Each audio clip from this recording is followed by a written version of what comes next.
Usually, it's more windy than it was this year for Sukkot, I noticed. And I noticed that because oftentimes I have to go out into my backyard and pick up the decorations that fall from my sukkah. This year, it's only one picture on one window. I have 3 photos on 3 windows that I've taped up, and one of them keeps falling down.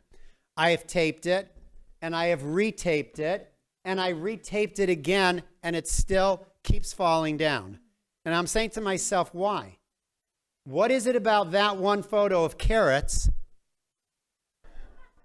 I mean, the other one's lemons. Those are heavier than the carrots. Maybe, I don't know. That keeps falling down. And then I say to myself, it's not so bad. It's just one picture. I remember one year in Baltimore, our neighbors and I, we lived on a cul-de-sac, and we used to build a sukkah together on their driveway, which was in between our 2 houses. And I woke up one morning, looked out of my bathroom window, which faced the cul-de-sac and the sukkah wasn't there.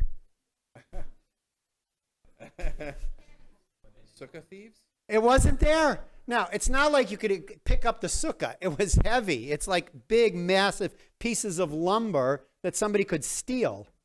Where did it go? Well, there was a wind, a big wind, and it was a heavy sukkah, and it blew the sukkah into the forest behind our house.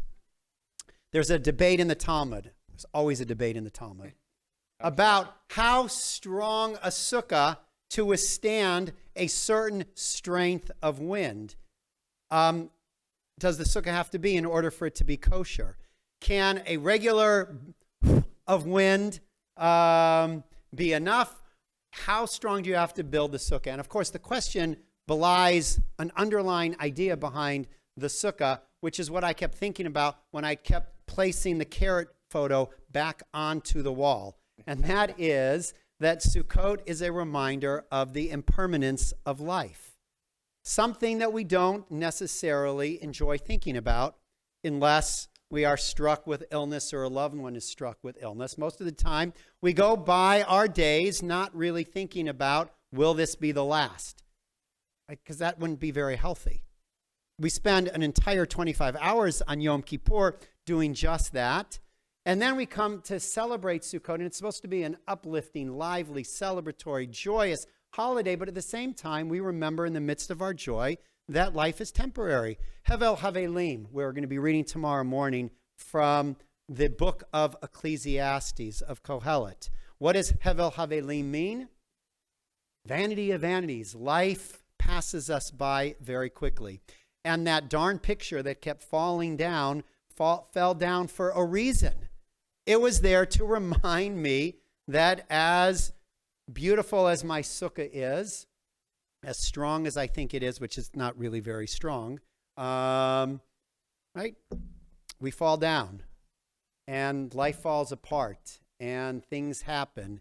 And what do we do about that? Well, I think religion comes to tell us exactly what we need to do about it. We need to be grateful, and we need to be joyful, and we need to celebrate with family and friends.